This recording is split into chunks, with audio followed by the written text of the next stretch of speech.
24 News Agency, le journal.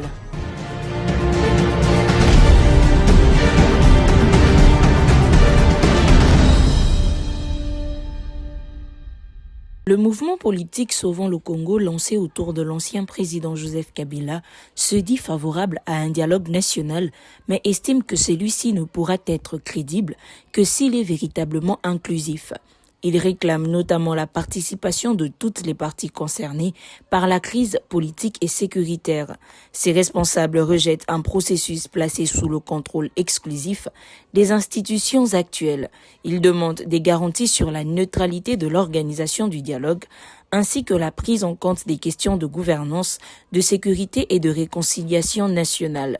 Le mouvement considère également que les poursuites judiciaires visant certains acteurs politiques et militaires, dont Joseph Kabila, constituent un obstacle à des discussions apaisées. Il estime que le dialogue doit permettre d'aborder toutes les causes profondes de la crise que traverse la RDC.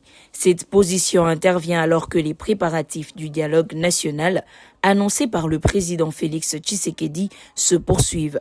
Les modalités de ces assises continuent de susciter des divergences entre le pouvoir, l'opposition et les différentes plateformes politiques concernées. La République démocratique du Congo a commémoré ce 2 août 2026 la journée nationale du Génocoste, dédiée à la mémoire des millions de victimes de guerre et conflits liés à l'exploitation des ressources naturelles. Instituée par la loi numéro 22/065 du 26 décembre 2022, cette journée vise à rappeler les atrocités subies par le peuple congolais et à réaffirmer l'engagement pour que de telles tragédies ne se reproduisent plus. À Kinshasa, la cérémonie officielle s'est tenue au mémorial du Génocoste en présence du président de la République Félix Antoine Tshisekedi avec un discours solennel et la lecture du manifeste. Une commémoration populaire a également été prévue à l'esplanade de l'Échangeur, rassemblant citoyens et artistes autour d'un moment de mémoire et de solidarité nationale. Cette initiative s'inscrit dans une mobilisation nationale et internationale.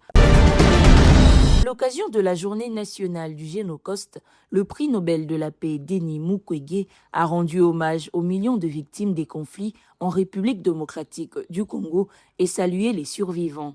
Il estime que cette commémoration représente une avancée importante dans le devoir de mémoire, mais qu'elle doit s'accompagner d'une véritable volonté politique pour garantir justice, vérité et réparation.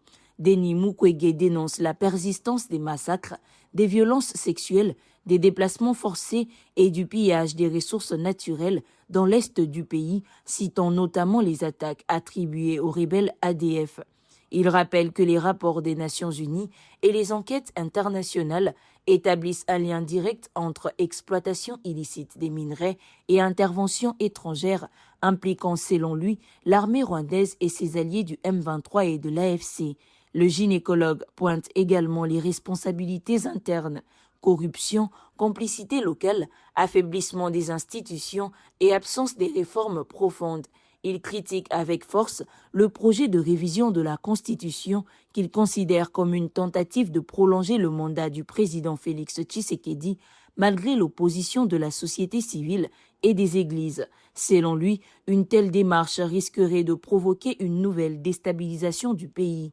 Denis Mukwege renouvelle enfin son plaidoyer pour une justice transitionnelle, incluant un tribunal pénal spécial, des chambres mixtes spécialisées, des réparations et des garanties de non-répétition. Il appelle à la création d'un mémorial national à Kinshasa et des lieux de mémoire dans les provinces, ainsi qu'à une meilleure traçabilité des minerais stratégiques, afin que les richesses du Congo servent au développement plutôt qu'à alimenter les conflits.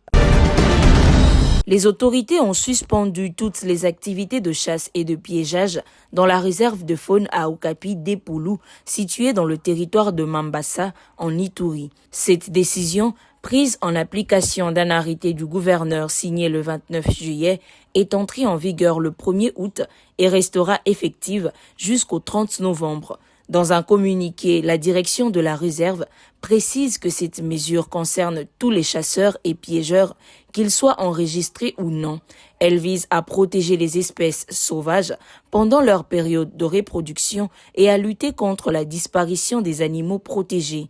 Les responsables de la réserve expliquent que cette fermeture permettra notamment de préserver les ongulés, les primates ainsi que les okapis, espèces emblématiques de la RDC. Ils rappellent que la législation congolaise autorise la fermeture exceptionnelle de la chasse lorsque la conservation de la faune l'exige. La réserve de faune à Okapi d'Epoulou poursuit parallèlement ses efforts de conservation. Depuis près d'1 an et demi, 3 okapis vivent en captivité dans la station de la réserve dans le cadre des programmes de préservation de cette espèce menacée. Le président Félix Tshisekedi a inauguré le nouveau palais de justice de Lubumbashi dans le Haut-Katanga. Cette infrastructure moderne est présentée comme une étape importante dans le renforcement de l'appareil judiciaire et de l'état de droit en République démocratique du Congo.